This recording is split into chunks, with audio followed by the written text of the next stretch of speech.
Vamos orar então para a gente começar a nossa segunda aula de Elias. E vocês podem, se quiser, acessar os PPTs aí nesse QR Code, tá? Vamos orar então. Senhor, nós te louvamos, Senhor, por tudo que o Senhor é. Te agradecemos pela tua graça, tua misericórdia. Te louvamos porque o Senhor nos dá o privilégio, Senhor, de podermos estar aqui reunidos, debruçados sobre a tua palavra, e que o Senhor possa estar falando aos nossos corações, gerando transformação, honra e louvor ao teu nome.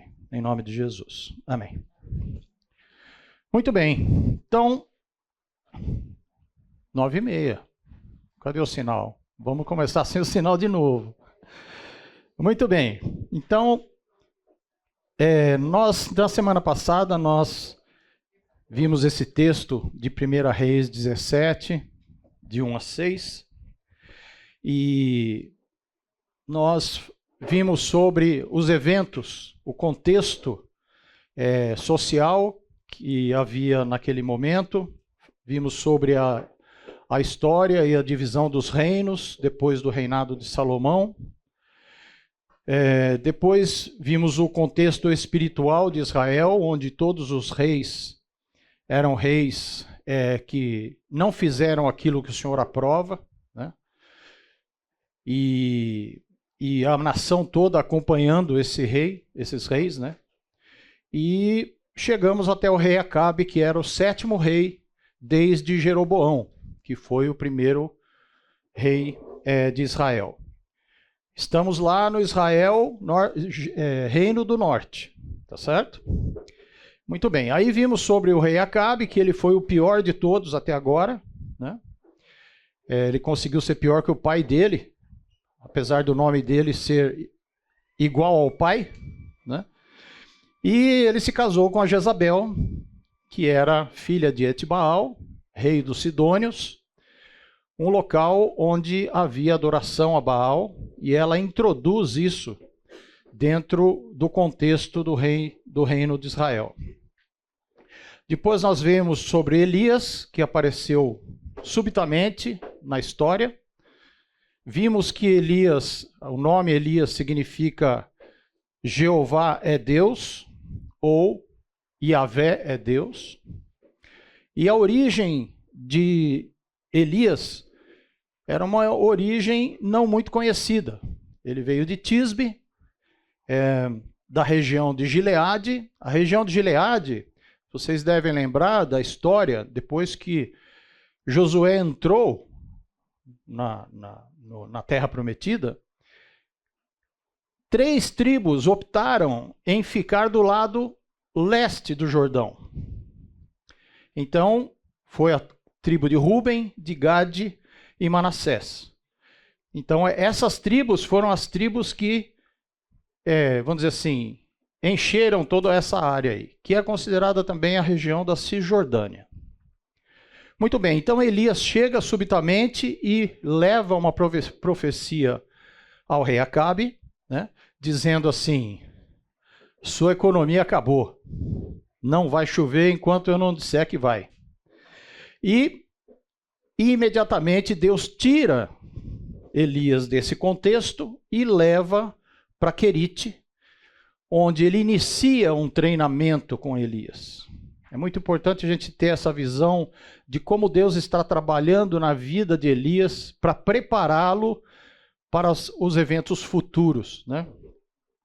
Então, nós vimos que lá em Querite tinha alguns objetivos, né? Os objetivos de Querite eram a dependência de Deus, o descanso, a reflexão a respeito de tudo o que estava acontecendo e também de aproximação com Deus, humildade, dependência total e restrita de Deus, se alegrar com aquilo que tinha, afinal de contas ele comia carne e tomava água fresca numa época de seca, né? E um objetivo bem claro era a proteção, porque ele era considerado um fora da lei. E se ficasse lá, provavelmente seria morto. E nós tiramos algumas lições de Querite. Querer ser deixados de lado a gente deve querer ser deixado de lado tanto quanto ser usados, tá certo? De vez em quando sair de evidência, isso trabalha o nosso orgulho. Que a direção de Deus inclui a provisão all inclusive, que nem diz o Rodolfo na aula passada, tá certo? Isso trabalha o nosso medo, né? A confiança diária, que desenvolve a nossa fé, e o riacho seco não é problema para Deus, certo? O riacho seco nem sempre é tragédia. Muitas vezes é a expressão do amor de Deus na nossa vida. Muito bem. E vimos também a semelhança do que Deus fez, estava fazendo com Elias com o Getsêmani. Porque Elias foi a Querite como porta-voz de Deus, e agora ele está saindo de Querite como um homem que se aprofundou em Deus. Desenvolveu mais comunhão com Deus. E então nós vamos partir agora a partir do próximo versículo, que é o versículo 7, e vamos por partes.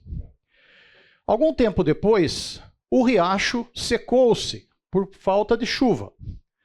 Então a palavra do Senhor veio a Elias: vai imediatamente para a cidade de Sarepta de Sidom e fique por lá. Ordenei a uma viúva daquele lugar que lhe forneça comida. Está muito alto? Tá? Vou afastar então aqui. Não, tá bom. Lá atrás o pessoal está dizendo que tá bom. Tinha que ser minha mulher, né? Muito bem. Então veja só. Algum tempo depois o riacho secou-se. Lógico que iria secar o riacho. Afinal, a profecia de Elias disse: não vai chover. Não vai ter nem orvalho. Então aquele riacho, depois de um tempo, acabou se secando. E Deus dá essa ordem para Elias: vá para Sarepta de Sidom. No mapa, voltando ao mapa, né? Sarepta fica ao norte de Tisbe e ao norte de Querite, próximo de Sidom, tá certo? Então aqui a gente está vendo Sarepta e aqui Querite, onde Elias estava. Então veja só que Elias teve que caminhar todo esse caminho. Bom, essa ordem é interessante. Vai imediatamente. A ordem de Deus para Elias, Deus tem um bom senso de humor, né?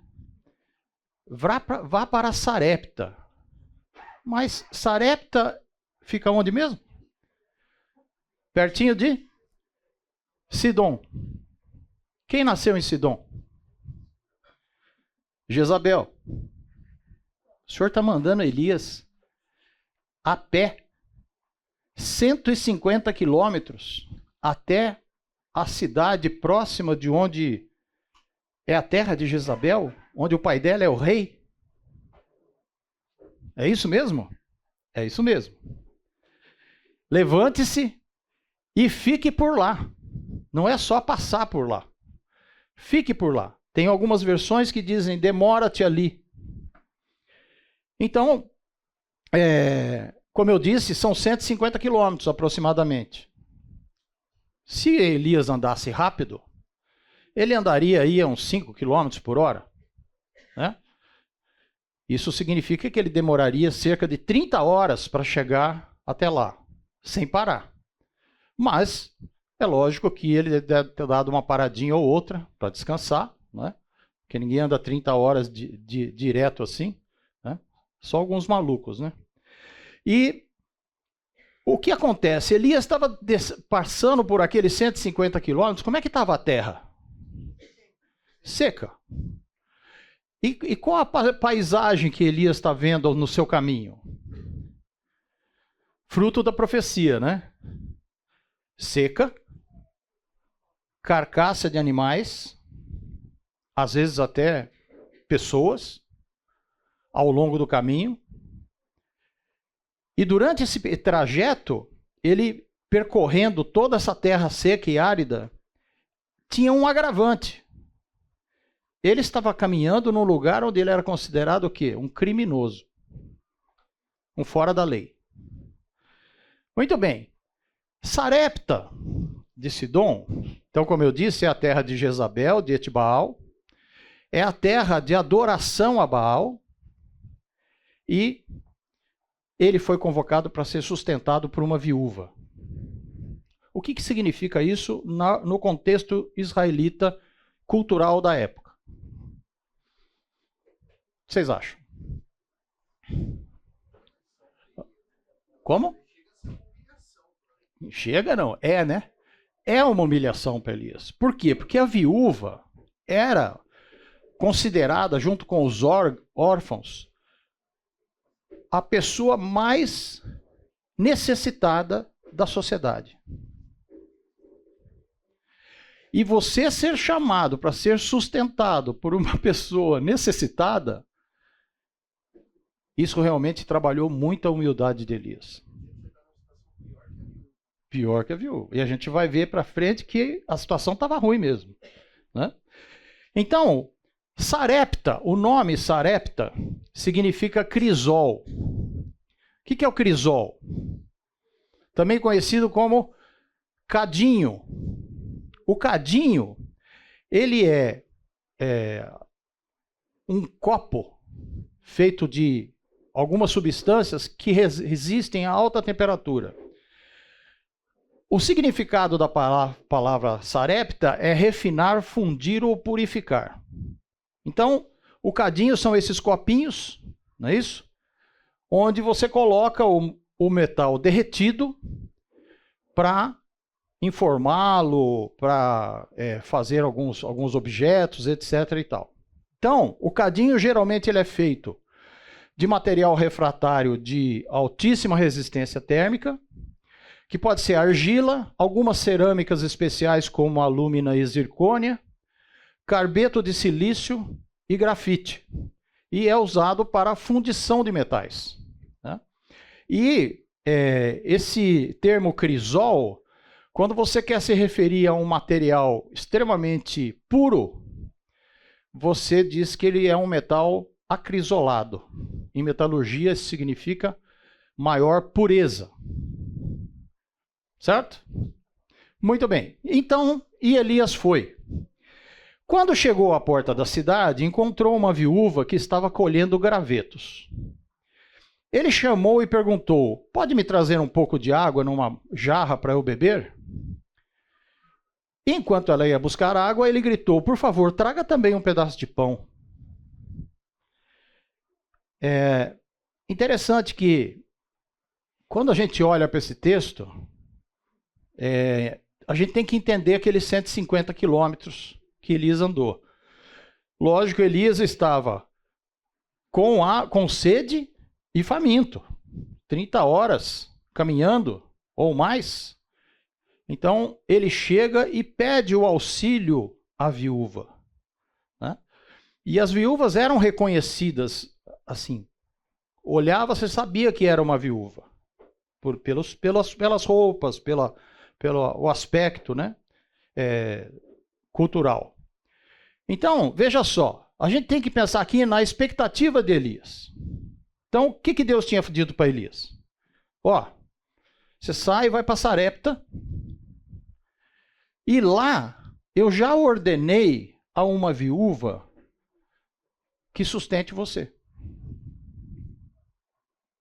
Então Elias chega, encontra a viúva e imediatamente pede o auxílio que ele necessitaria na hora. Então a viagem com sede e fome, o encontro com a viúva e o teste da primeira impressão. E o teste da primeira impressão vem na resposta da viúva. A viúva diz: juro pelo nome do Senhor, o teu Deus, não tenho nenhum pedaço de pão, só um punhado de farinha num jarro e um pouco de azeite numa botija. Eu estou colhendo uns 2 gravetos para levar para casa e preparar uma refeição para mim e para o meu filho, para que a comamos e depois morramos. Então veja, cabeça de Elias agora, tá? Senhor, o Senhor me mandou aqui para ser sustentado por uma viúva? Primeira pergunta, é essa viúva mesmo? Porque essa aí está zerada.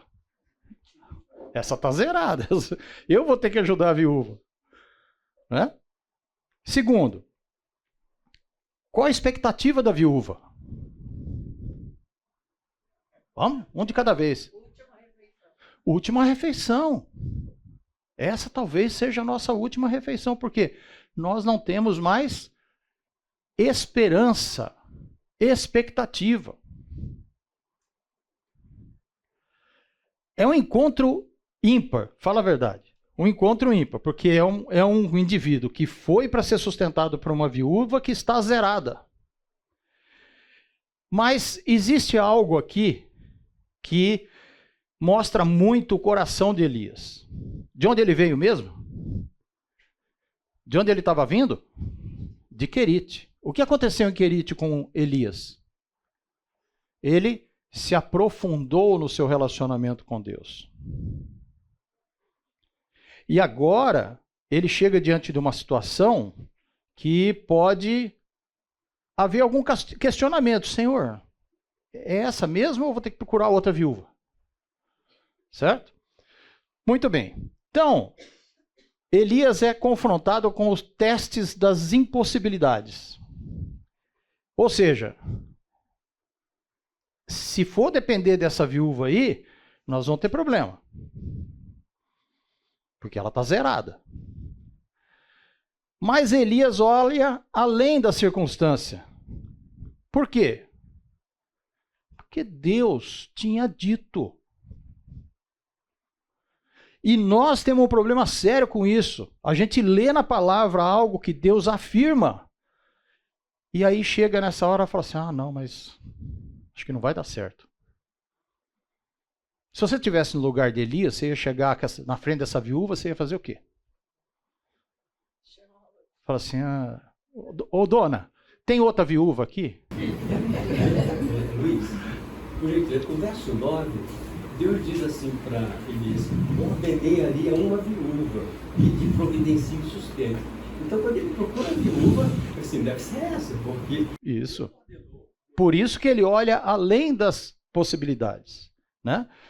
Então, é interessante. Eu lembro que a outra vez que eu dei essa aula, levantaram uma lebre a respeito disso. Como é que foi que a viúva ficou sabendo que Elias viria? Então, porque Deus diz assim, eu ordenei a uma viúva que te dê sustento. E como é que foi isso? Porque pela reação da viúva, ela nem sabia que era Elias, tá certo? Eu não acredito que Deus chegou no ouvido da viúva e falou, ô viúva, seguinte, Elias está vindo aí, você tem que sustentar ele. E fica tranquila, porque vai ter comida. Foi isso? Não. Deus trabalha no contexto. Não vamos ser tão radical assim, né? Pode ser que o filho delas tenha sonhado, falou, vem um homem aí, que você vai ter que sustentar. Ou ela teve em sonho, alguma coisa assim. Mas não. A reação dela mostra que ela estava totalmente sem esperança. E aí o que acontece? Elias trata o problema com fé. Aquilo que ele vem desenvolvendo ao longo do tempo. Na frente de Acabe, em Querite e agora chegando em Sarepta. E vai precisar de muita fé em Sarepta. Nós já vamos ver. Vai precisar de muita fé em Sarepta. A Bíblia diz que sem fé é impossível agradar a Deus. Não é isso? Por quê? Porque quem diz que tem fé tem que acreditar que Deus existe e que também recompensa. E recompensa não é bênção, tá certo? Recompensa é crescimento e comunhão com Deus. Vamos ver esse texto aqui. Deixa eu voltar para vocês poderem acompanhar desde o início. Aumentar também o volume. Isso é um exemplo de fé, tá? E ver se você se enxerga nessa pessoa. Jesus, I just don't trust you. You don't trust me? No, I mean, I want to trust you, I just don't. I have an exercise that I think will really help. Oh, okay. Stand here and face this direction. Now, do you trust me? No. I just said I don't trust you. This is all part of the exercise. All right? Okay. Whenever I ask you if you trust me, you say, yes, Jesus, I trust you. Even though I don't. It's practice. Okay. So, do you trust me? Yes, Jesus, I trust you. Now, fall back. Are you gonna catch me? Don't worry about that. Okay, that's the part I'm worried about. You can do this, okay? Just trust me. Trust you. Fall back. Okay, well, Jesus, I trust Good. you.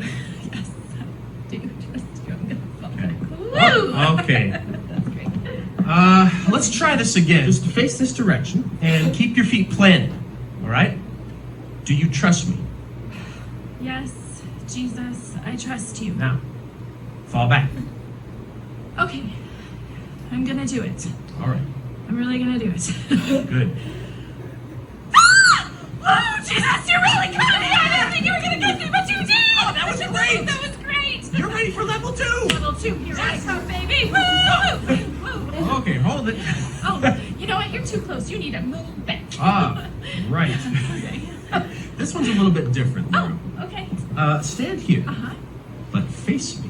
Oh, forward fall. I Okay. can do that. Wait. Whoa. Okay, wait for my signal. Oh, right, the Jesus signal.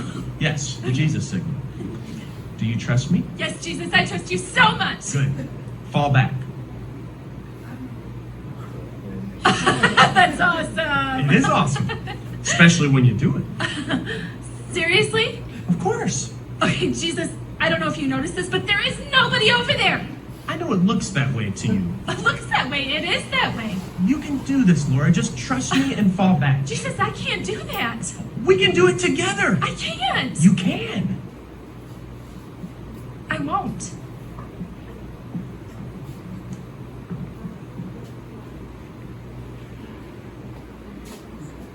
Tem fé ou não tem fé? Veja, uma fé relacionada com emoção e a outra com a razão e a outra é sobrenatural. Muitas vezes nós ficamos nessa situação. Nós acreditamos naquilo que nós estamos vendo, naquilo que nós estamos presenciando ao redor, a circunstância. Mas quando Deus exige algo além da possibilidade, para lidar com a fé, aí pega. Continuando a história. Elias, porém, lhe disse: não tenha medo, vá para casa e faça o que disse. Mas primeiro faça um pequeno bolo com o que você tem e traga para mim, e depois faça algo para você e para o seu filho. Pois assim diz o Senhor, o Deus de Israel: a farinha da vasilha não se acabará, e o azeite da botija não se secará, até o dia em que o Senhor fizer chover sobre a terra. Dá para a gente notar o efeito de Querite na vida de Elias? Como Deus está trabalhando a vida de Elias? Veja, Elias, nesse momento que chega ali, vê a situação. Eventualmente nós fazemos isso. Fala assim, não, isso aqui não vai dar certo. Mas Deus já tinha dito. E aí na cabeça de Elias agora, né? Ah, ela só tem um pouquinho. E o Senhor vai trabalhar nesse pouquinho. O Senhor vai trabalhar no pouquinho para dar o suficiente. Sim. E é exatamente isso que acontece. Porque eu acho que todo mundo conhece a história, não é isso? Mas olha o que Elias disse. Pois assim diz o Senhor. Foi Deus que disse. Foi Deus que mandou Elias para lá. Foi Deus que disse que a viúva iria sustentá-lo. Ou seja, não há razão para duvidar de Deus. E a farinha da vasilha não se acabará e o azeite não secará. Então veja só, do que Elias estava falando, gente? Do que Elias estava falando naquele momento sobre a farinha e sobre o azeite? Fala alto, pensa alto. Deus é uma ordem, tem que crer nessa ordem. Sim. Elias estava falando daquilo que ele experimenta. Ele não veio de Querite sustentado por corvo? De onde vinha a carne? Por que o corvo não comia carne? Porque corvo é carnívoro, não é isso? Por que ele não comia carne? E o pãozinho? Elias experimentou lá em Querite o sustento de Deus, a provisão de Deus. Lembra que a gente concluiu isso? O all-inclusive de Deus. E isso é uma maneira da gente raciocinar muitas vezes quando a gente chega em determinados momentos e a gente não sabe o que fazer. Elias vai ter uma outra experiência daqui a pouquinho, bem mais forte do que essa, que é aquele momento que Deus amarra sua mão para trás e diz assim, e agora o que você vai fazer? Como é que você vai resolver o problema? Nós já vamos ver isso mais para frente. Então Elias fala daquilo que ele experimenta. A gente não fala de coisa que a gente não sabe. Não deve falar, né? Se bem que tem muita gente que faz isso, né? E então, a gente não fala daquilo que não sabe. Como é que você vai dizer o que Deus faz na sua vida se você não sabe o que Deus faz na sua vida? Você tem que ter experiência. E isso é uma das coisas que faz com que a fé que você tem motive outras pessoas a ter fé. Porque você tem como testemunhar o que Deus está fazendo. Elias aqui está aplicando apenas. Outra coisa que para Elias conclui aqui também, que panela vazia não é problema para Deus, concorda? Não é problema. O cara foi sustentado por corvo. Então esse não é um problema. E a gente precisa ter coração forte para isso. Não é isso?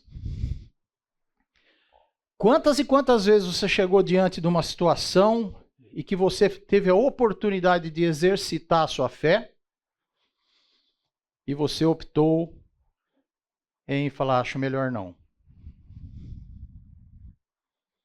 Muitas vezes a gente faz isso.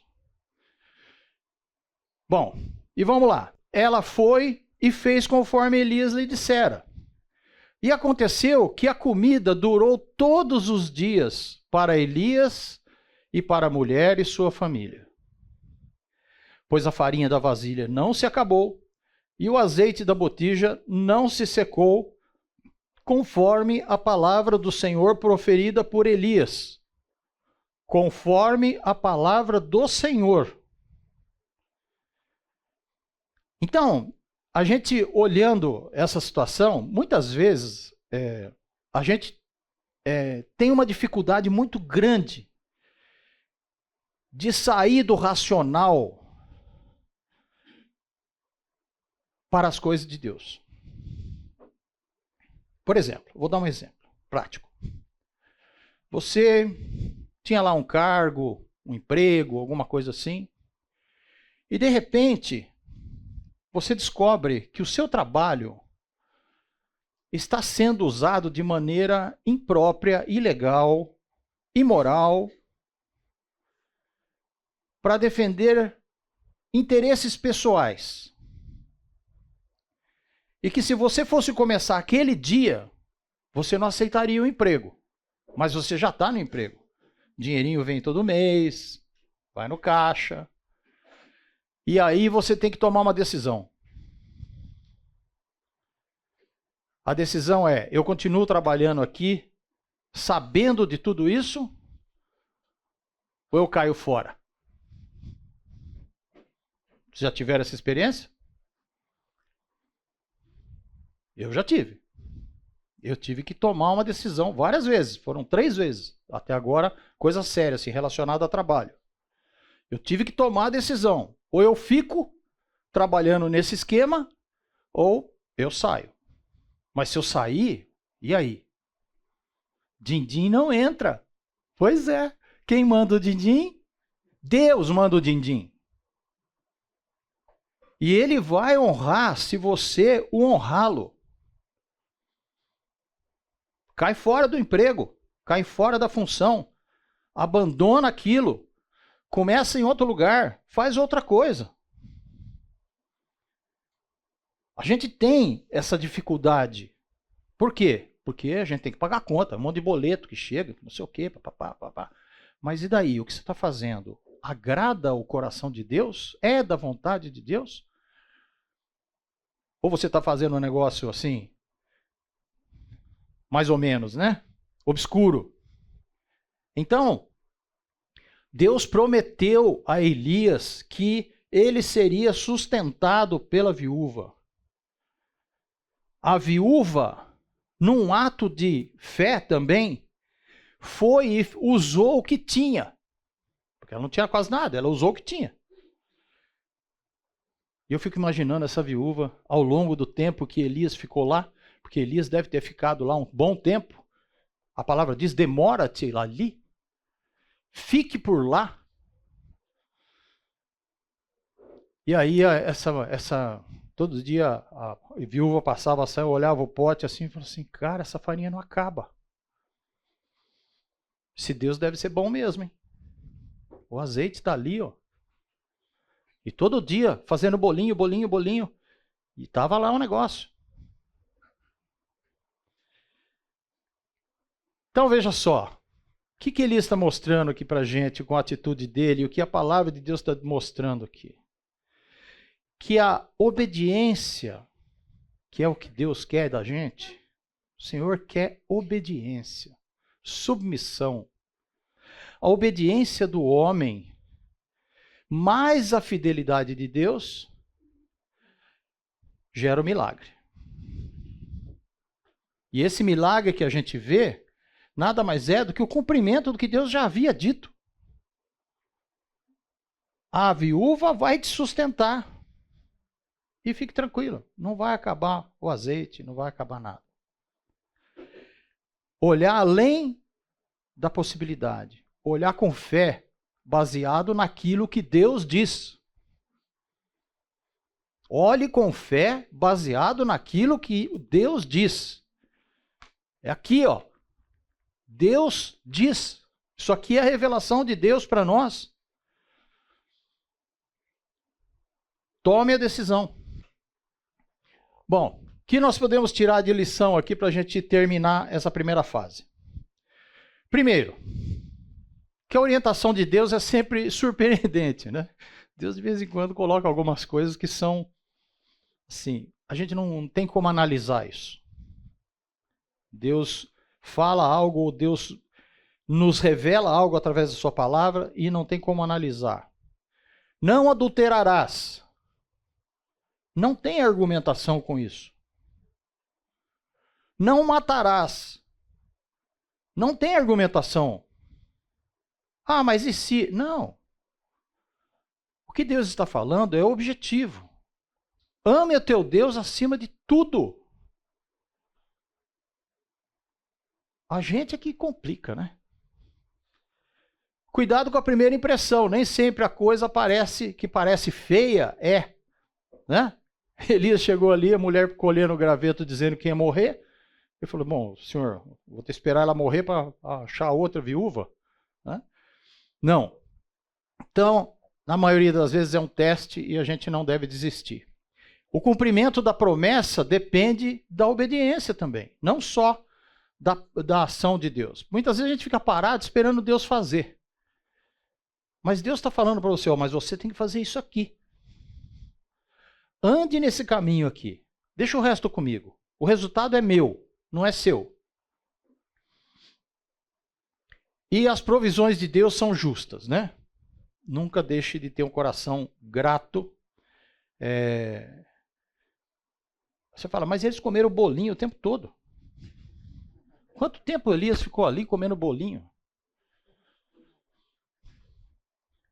Coração grato. Antes bolinho do que nada. E Deus sabe por que você está comendo só bolinho.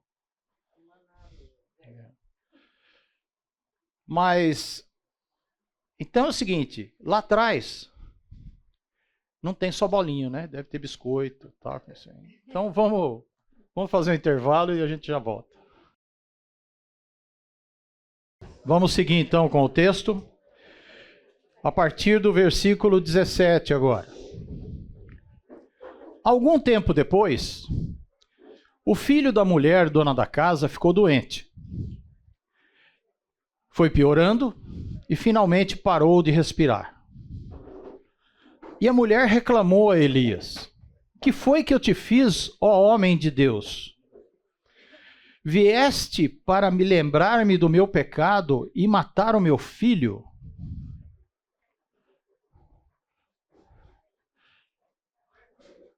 Vieste para lembrar-me do meu pecado e matar o meu filho?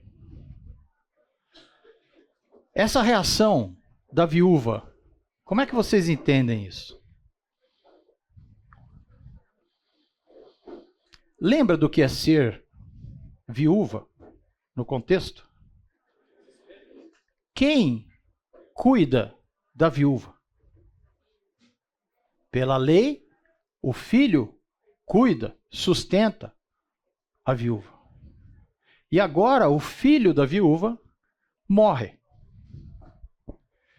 Ou seja, se ela era uma viúva desamparada, agora é uma viúva super desamparada. Porque ela não tem expectativa para o futuro. E aí, ela mostra aí o que está no coração dela, né? Então ela perde a esperança aí do papel cultural do filho, mas principalmente quando ela fala com Elias, ela reconhece que o que está acontecendo, ou que aconteceu, é para que ela seja punida. E, gente, não é só a viúva que pensa assim.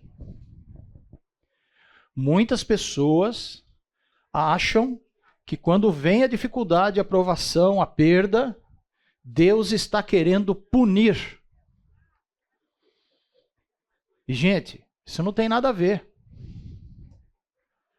Eu conversando com um amigo há 2 semanas atrás, que perdeu um filho precocemente, ele me disse assim: eu devo ter muito pecado para ser castigado assim. Por quê? Porque essa noção de que a tragédia vem para punir o pecado, é comum se pensar isso. E essa consciência dela dos próprios pecados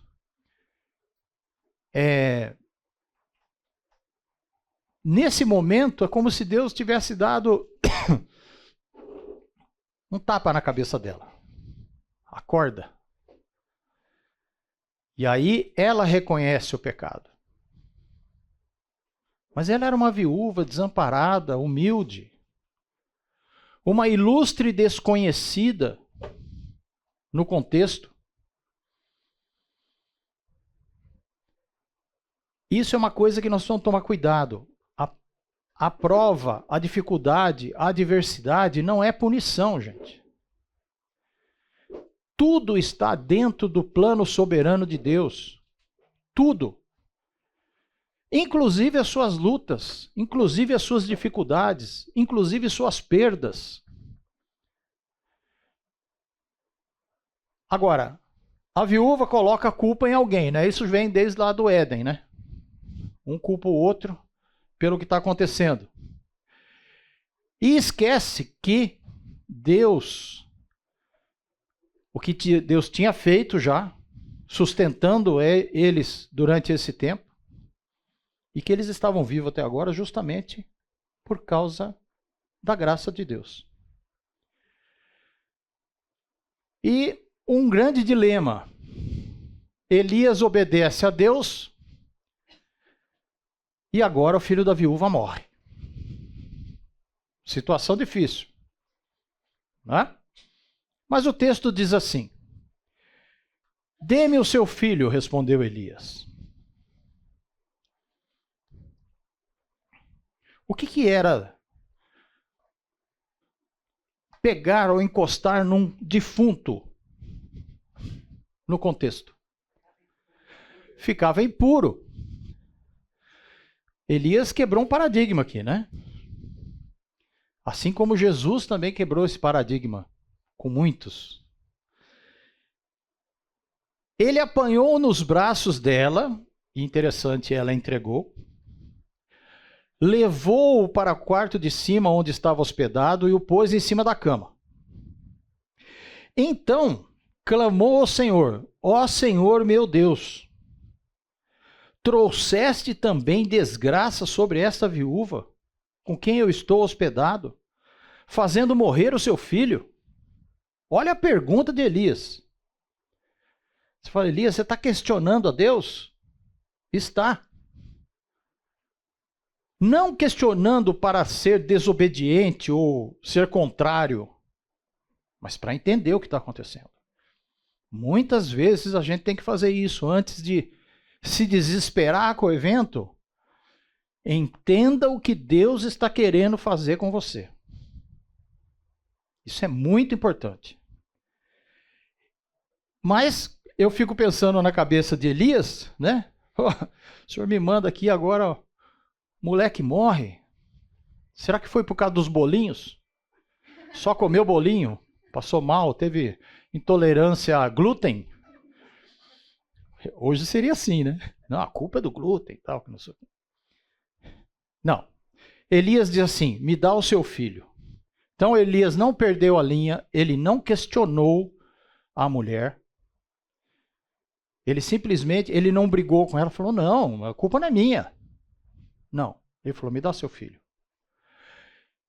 Exercitou a sua fé, porque ele tem que levar a criança ou o menino, não sabe exatamente a idade do menino, mas até o quarto onde ele estava. Então ele exercita a sua fé, ele ora, questiona o propósito de Deus e o principal, entrega para Deus. Entrega para Deus.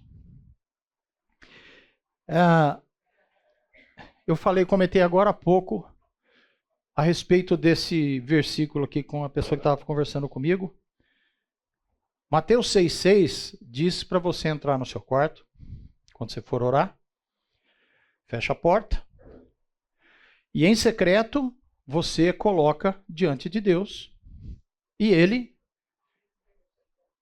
recompensa, ou Ele responde no secreto. Esse deve ser o nosso lugar de refúgio diante de situações como essa. Elias não botou o moleque deitado no chão, né? Se fosse outra época, né? Podia fazer uma massagem cardíaca, etc e tal. Mas, gente, nessa época, eles nem sabiam o que era uma ressuscitação. Aliás, até então na história bíblica, não teve nenhum caso de ressurreição. Tá certo? E aqui, Elias mostra a maneira como ele estava sendo preparado por Deus. Porque, veja só, orar faz parte, não só da nossa vida, deve fazer parte da nossa vida diária, mas nesses momentos em que você está totalmente impotente, você tem que abrir o seu coração diante de Deus. Não para que Ele faça o que você espera, mas para você se submeter diante dEle. A palavra de Deus é clara. Secreto, o Senhor te recompensará. Tem um outro texto lá de Salmo 91 que diz assim que sob as suas asas você encontrará refúgio. A fidelidade dele será como escudo protetor. Você não temerá. Você não temerá. Temerá o quê? Nós estamos falando que o pavor da noite, que lá na época não tinha energia elétrica, certo? Nem a flecha que voa durante o dia, nem a peste que se move sorrateira nas trevas, nem a praga que devasta ao meio-dia. Não tenha medo. Esse é um recado bíblico constante para a gente. Não temas, não temas. Então, clamou ao Senhor. Senhor meu Deus, trouxesse também desgraça sobre essa viúva com quem estou hospedado? Elias está dizendo assim, o que o senhor está fazendo? Eu quero entender. Por que vai partir o coração da mãe? Eu falei para ela confiar no Senhor. Esse tempo que eu estou aqui, a gente senta lá na beira do fogão, ela fica fazendo crochê enquanto faz os bolinhos. E eu falando para ela, você conhece Abraão? Isaac? Jacó? Você conhece José?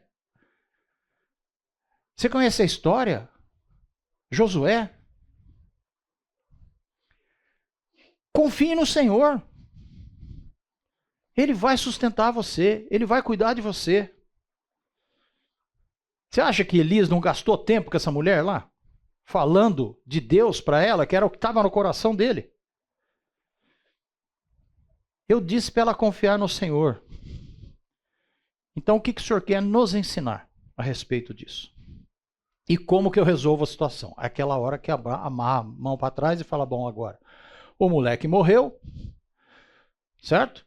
Você não sabe o que fazer, porque você não tem experiência com isso. Não tem nenhum relato bíblico anterior, tá certo? Nós temos quantos casos de ressurreição na Bíblia? 10.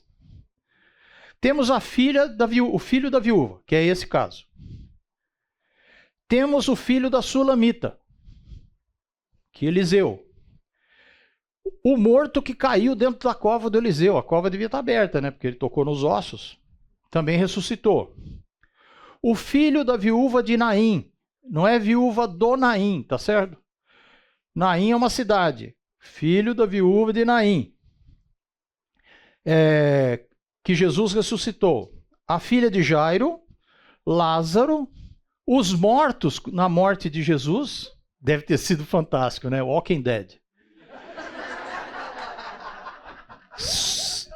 Cemitério, começa todo mundo a sair da cova e entra na cidade. Imagina! Fantástico, deve ter sido maravilhoso. O próprio Jesus, cujo significado da ressurreição não tem nada a ver com os outros. Tabita, que que o Senhor ressuscitou através de Pedro. E o Eutico, lembra do Eutico? O Eutico é aquele cara que estava dormindo enquanto Paulo falava. Então esse é o castigo para quem dorme quando alguém está falando. Certo? Então, e o Eutico? Então esses casos, é interessante, né? Nessa hora, não tem muita coisa que você fazer, a não ser orar. Né? O John Piper fala isso. Eu nem sempre sabemos o que fazer, mas eu sei o que fazer quando eu não sei o que fazer. Orar. Então a oração faz parte, né? E aí o que Elias faz? Isso é um exercício fantástico. Então ele se deitou sobre o menino 3 vezes. Senhor, não podia ser na primeira? Não. Mas o Elias se angustiou. O Elias deitou sobre o moleque e nada. 1 vez, 2 vezes. Só na 3ª vez? O Senhor não vai tratar o coração de Elias para ele não se angustiar assim? Não. Porque é no tempo de Deus, é no tempo dele, ele sabe. Poderia ter deitado 4, 5, 6 vezes e exercitar mais ainda a fé de Elias. Agora, Elias diz assim, ó Senhor meu Deus, faze voltar à vida esse menino. Ô Elias, de onde você tirou isso? De onde você tirou isso? Vocês têm ideia?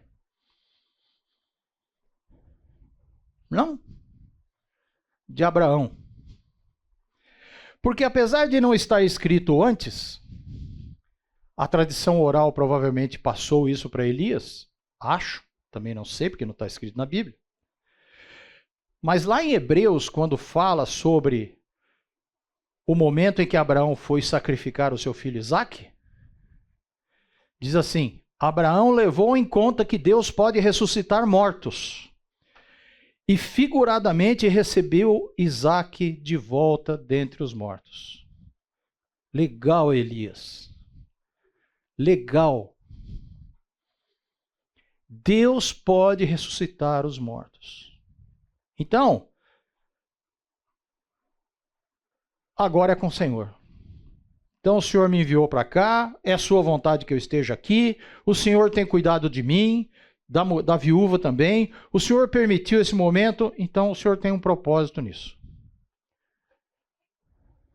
E a palavra diz que... Cadê?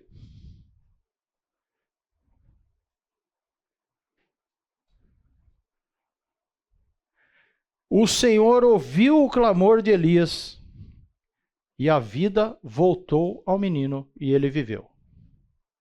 Fala. Bom, me permite fazer um comentário. Sim.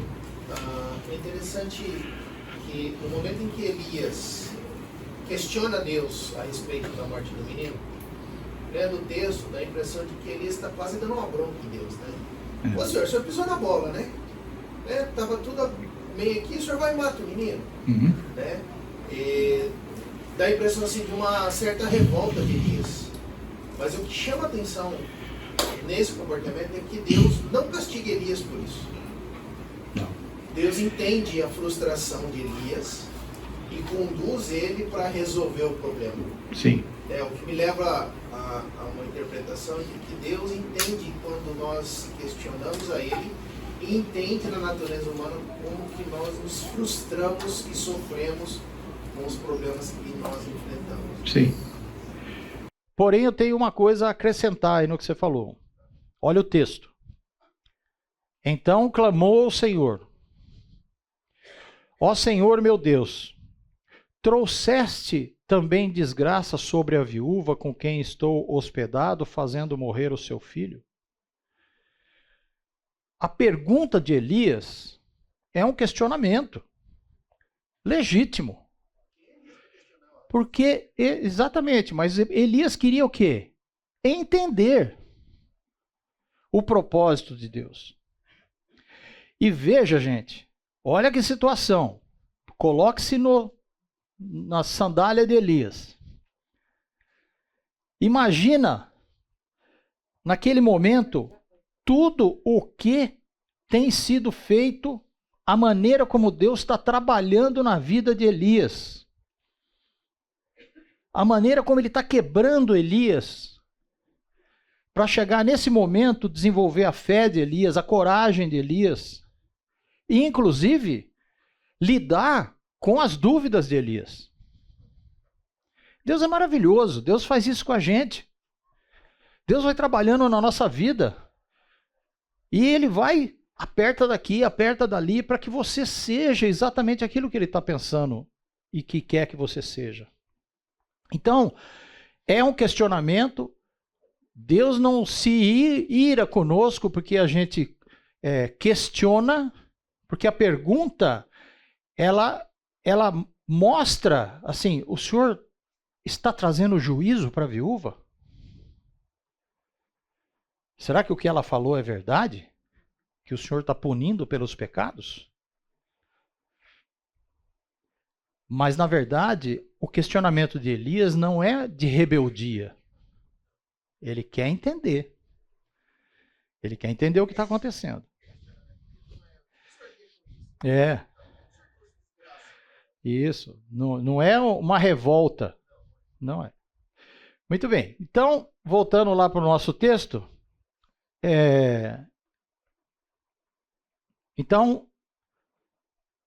Então Elias levou o menino para baixo, entregou-o à sua mãe e disse: Veja, seu filho está vivo. Dá para sentir o coração de Elias aqui? Ele não falou assim, ó, ressuscitei o moleque. Não. Ele falou, olha, seu filho está vivo. Por quê? O que ele queria dizer com isso? O Senhor fez isso. É o Senhor que fez. E aí vem a coisa mais maravilhosa do texto, que não é a ressurreição do moleque, mas é o que a viúva diz. A viúva diz isso. Então a mulher disse a Elias, agora sei que tu és um homem de Deus. Lembra que ele chegou como em Querite como o proclamador de Deus, depois ele se aprofundou em Deus, e agora ele vai sair de Sarepta como homem de Deus. Eu sei que tu és um homem de Deus e que a palavra do Senhor, vinda da tua boca, é a verdade. Se todo mundo entendesse isso, que isso aqui é a verdade, esse foi um momento fantástico, porque eu acredito, eu agora, tá? Pela opinião pessoal. Nesse momento, aquela mulher da terra de Sarepta, de Sidom, que de vez em quando devia levar umas ofertas lá para Será, que era a mãe de Baal, agora ela conhece o Deus de Israel. Então, o que acontece aqui? Elias encarou o possível com humildade e fé, teve louvor e manifestação de fé da viúva no reconhecimento de que a palavra do Senhor é a verdade. E não duvide do Deus do impossível. O nosso Deus é o Deus que trabalha nas impossibilidades. Desde o começo da história de Israel, lá com Abraão, Deus trabalhando sempre com as impossibilidades. Trabalhando no impossível, né? O próprio Jesus foi concebido assim, não é isso? Quando o anjo anunciou a Maria que ela tinha sido agraciada e que ficaria grávida, o que ela disse? Antes de agradecer, né? Antes de louvar a Deus, ela disse, como é que vai acontecer isso? Eu ainda sou virgem. E o anjo explicou tudo direitinho o que ia acontecer. O Espírito Santo do Senhor vem sobre você, etc. Até você conceberá, vai dar o nome para ele de Jesus, etc. Tal. Pois para Deus nada é impossível. A concepção de Jesus veio da impossibilidade. A ressurreição de Lázaro veio da impossibilidade. Todos esses casos de cura de Jesus vieram da impossibilidade.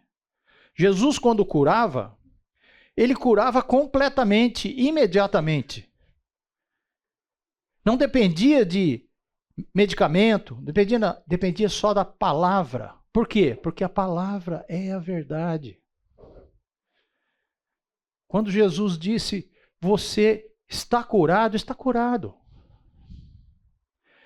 Então a gente tem que acreditar no impossível. É sobrenatural? É. Mas não tem como você andar para trás. Só cair para trás. Jesus mandou cair para trás? Abra os braços, fecha os olhos e cai para trás. Porque Deus tem um propósito em tudo na vida. Até mesmo para a nossa morte. Porque nós estamos falando de dificuldades, provações, mas a nossa morte está inclusa no pacote de Deus. Todo mundo vai morrer aqui. Eu acho que sim, todo mundo entende isso, né? Todo mundo vai morrer. É uma questão cronológica e uma questão de método. Tá certo? Ou seja, você não sabe a hora, nem o momento, e não sabe como. Então, o tempo E o método é uma questão de Deus determinar. Então, por exemplo, eu tenho a possibilidade de morrer assim subitamente, andando de moto com a minha mulher.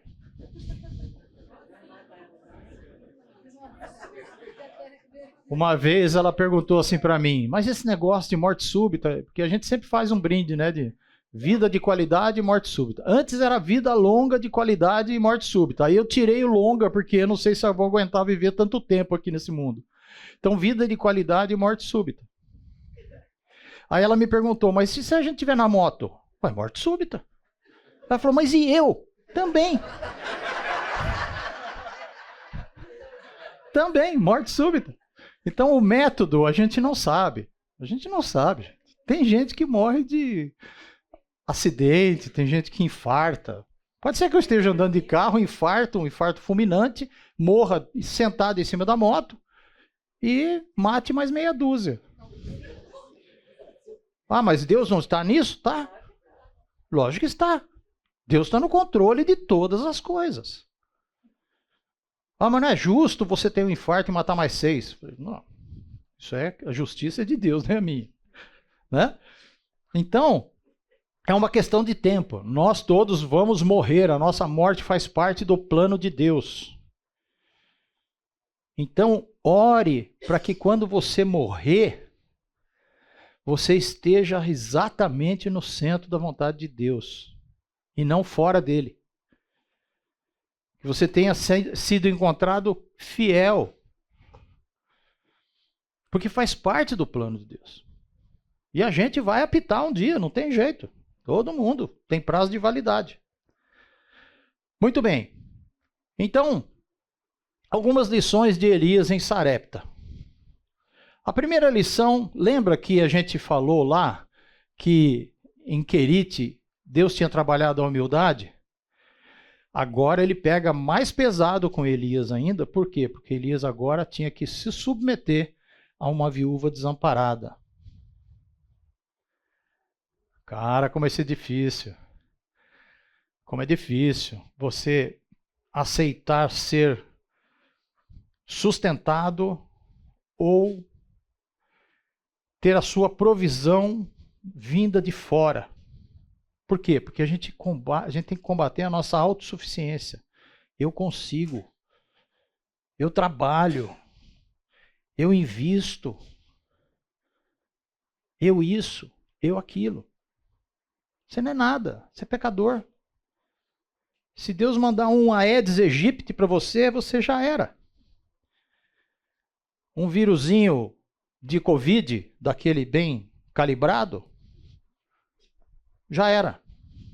Então, Elias teve aqui em Sarepta trabalhado a sua humildade, a fé, e precisou de fé ali, né?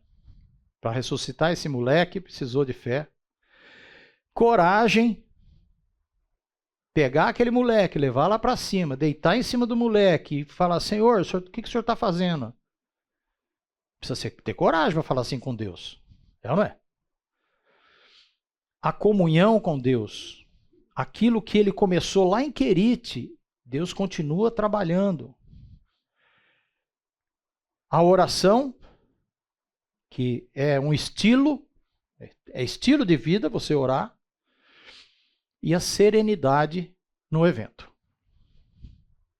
Muita gente perde a calma, a paz, quando vem a aprovação. Desespera, arranca os cabelos, né? Chora incompulsivamente. Gente, Deus está no controle de todas as coisas. Todas. O universo inteiro está submisso a Ele. Cada evento que acontece em todo lugar está submisso a Ele. Caso contrário, Ele não seria soberano. Então, até mesmo nesses momentos, e que vai doer, serenidade. Deus sabe o que está fazendo. Ele não se engana. Até mesmo se for a hora para você partir. Tá certo? Diga aí. via de regra, o caminho de Deus não é a reversão da calamidade como ele fez no caso da viúva. Isso. Justamente se fortalecer para enfrentar a calamidade. Eu vou repetir, eu repito. Pode falar. Se pensar em Jó, por exemplo, perdeu 7 filhos e 3 filhos. Sim. E saiu dessa experiência do Jó 2.0. Isso. Conhecer só de ouvir falar, agora meus olhos te veem. Isso. O milagre é um evento de exceção na vida, são épocas que aconteceram. Isso. Via Então- de regra, o caminho de Deus é o fortalecimento na catástrofe, na calamidade. Isso. Então o que ele está dizendo é o seguinte, que na maioria das vezes, Deus nos fortalece durante a calamidade. Não que ele vai impedir a calamidade. Ele nos fortalece. E o exemplo que ele deu foi o de Jó. Jó já tinha recebido o selo do Imetro de Deus. Você tem visto meu servo Jó? Recebeu um selo. Mas Jó, com o selo e tudo, perdeu tudo, menos a fidelidade. E olha que a pressão foi grande. Porque a mulher falava no ouvido dele assim: amaldiçoa Deus e morre. E a resposta de Jó foi justamente essa: eu vou aceitar o bem que Deus me dá e não o mal? Você não sabe o que está falando. Então, não é porque você anda com Deus que você não pode participar do momento de calamidade. Pode. E as calamidades, elas vêm. É um tsunami, por exemplo. Um tsunami aí. Não tem o que fazer. Né? Jesus estivesse aqui, poderia falar assim, para, e tudo se acalmaria. Mas os milagres de Jesus foram para que a gente soubesse quem ele é, não para resolver nossos problemas. A gente ora para que Deus trabalhe no nosso coração e nos transforme segundo o que ele quer. Ele quer que a gente fique cada dia mais parecido com Cristo. Obediente, submisso, até onde? Até a morte. Até a morte. Esteja em vocês o mesmo sentimento de Cristo Jesus, que não considerou o ser igual a Deus algo que pudesse se apegar. Ele se esvaziou e foi obediente até a morte. E morte de cruz. É esse o sentimento que tem que estar diante de nós, dentro do nosso coração. Não considerar o que nós somos. Paulo falava isso: eu não considero tudo isso que eu sou nada. É esterco. Então a gente tem que ter essa noção. A tragédia pode acontecer, mas sempre seremos fortalecidos na tragédia. Né? Diga. Sobre Jó, a gente vê como é que esse homem era considerado pelo próprio Satanás. Né? O conceito que Satanás tinha deles. O verso 10 diz assim: porventura não ergueste uma cerca protetora em volta dele, de sua família e de tudo que ele possui? Tu pessoalmente tens abençoado todas as obras da mão desse homem, de maneira que os seus chevantes estão espalhados por toda a terra. Sim. Isso acontece. Esse é o papel do acusador. Não, e o reconhecimento do acusador. Sim. Ele realmente é um servo fiel, olha, mas também faz isso com ele. Sim. Mas por quê? Porque ele tentou traçar um paralelo com a fidelidade de Jó por ele ser abençoado. E não tem nada a ver, porque tem um monte de gente fiel que não é tão abençoado. Mas isso é a palavra do acusador, porque, na verdade, o diabo estava tentando confrontar Deus, dizendo assim: mas também o senhor dá tudo para ele. Então, mas isso é a palavra do acusador, não é a palavra de Deus a respeito de Jó. Né? Bom, então, como eu disse, então em Querite, Elias saiu como porta-voz de Deus, depois ele se aprofundou em Deus e ele vai sair de Sarepta agora como homem de Deus, reconhecido 2 vezes nos textos que nós lemos, né? Então, o que Deus quer quando nos leva para Sarepta? Porque Deus leva a gente para Sarepta, lá para o cadinho, para a fundição. O que Deus quer fazer com você? Então, primeiro, fazer você entender a obediência com a fidelidade pode gerar o milagre.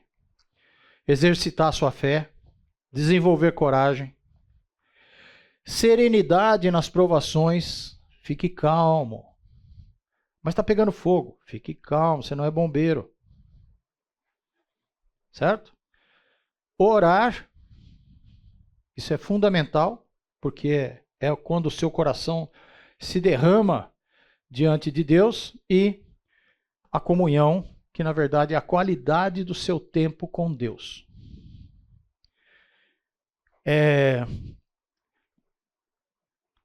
Diga. O ministério, que a viúva aprendeu muito com essa passagem, né? Sim.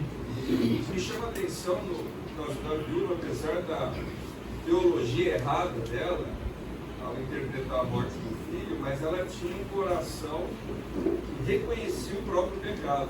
Parece que foi um terreno que Deus usou para trabalhar. Sim. Que é o princípio básico de você se arrepender. Exato. Então, reconhecer o próprio pecado. Quem não reconhece o pecado, não tem com que se arrepender. Agora, como a Bíblia não diz, porque poderia ser legal, né? Falar assim, então, a partir daí a viúva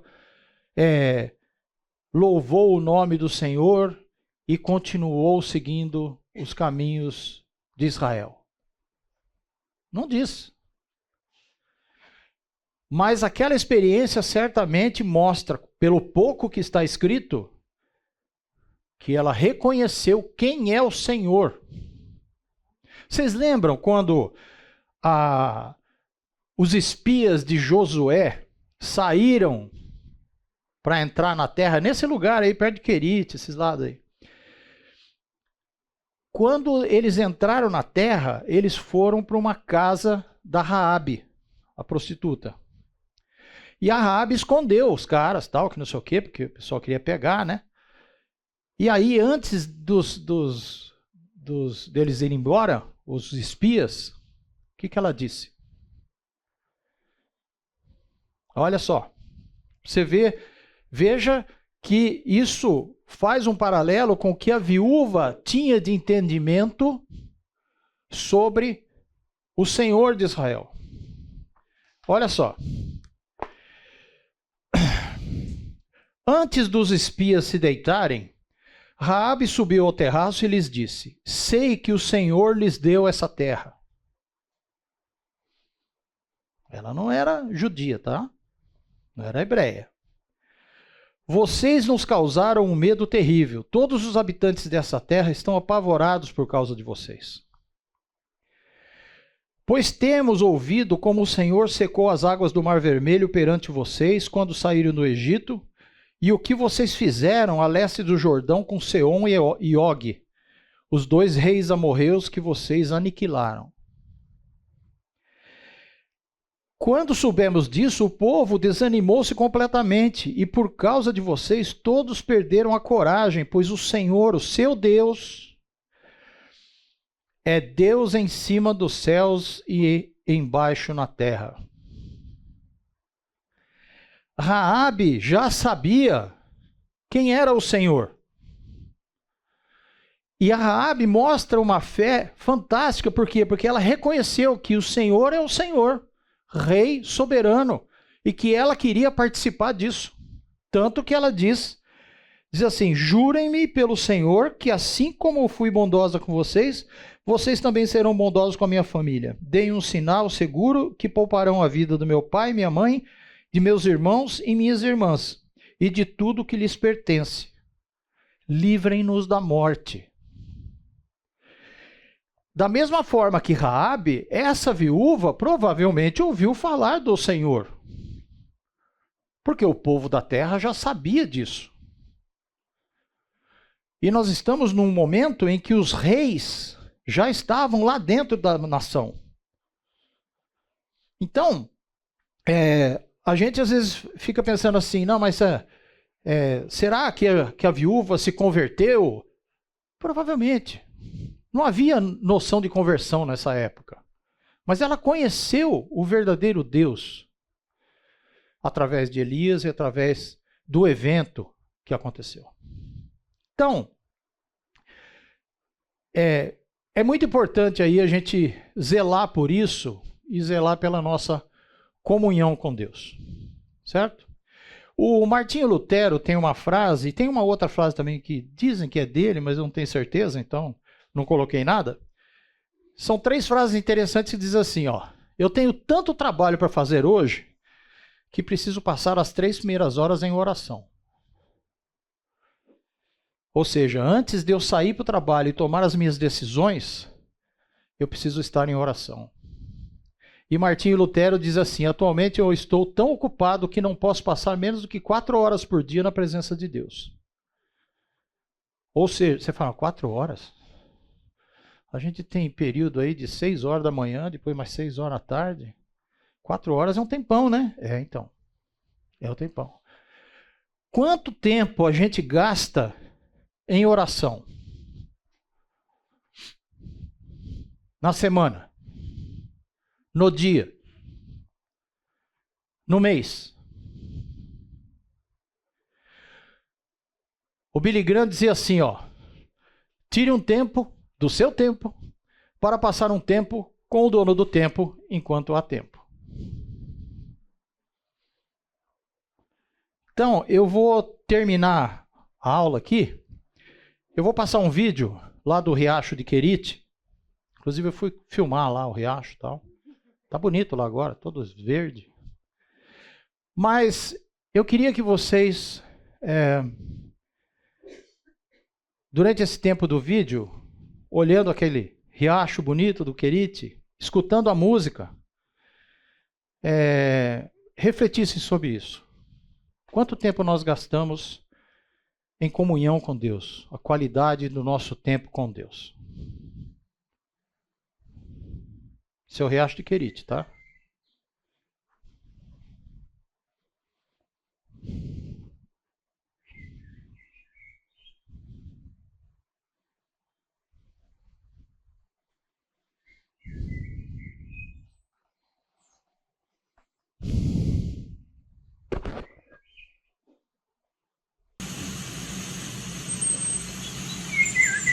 Sei de um lugar de amor.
querido, obrigado, Senhor, por esses momentos que tivemos aqui. Obrigado pela tua palavra. Que o Senhor nos capacite, Senhor, a ter a fé que Elias teve através da nossa experiência diária contigo, com nossos momentos de oração e comunhão com o Senhor e com a tua palavra. E que isso, Senhor, possa fazer toda a diferença nos momentos em que nós passamos por problemas, por vales, por dores, por provações e adversidades. Mas que, acima de tudo, a gente tenha sempre a consciência de que o Senhor é soberano e poderoso sobre todas as coisas e que tudo que acontece faz parte do teu plano. Abençoa os meus irmãos aqui, ajuda-nos, Senhor, a estar cada vez mais em comunhão com o Senhor e nos submetendo humildemente diante de tudo o que o Senhor é. Em nome de Jesus. Amém.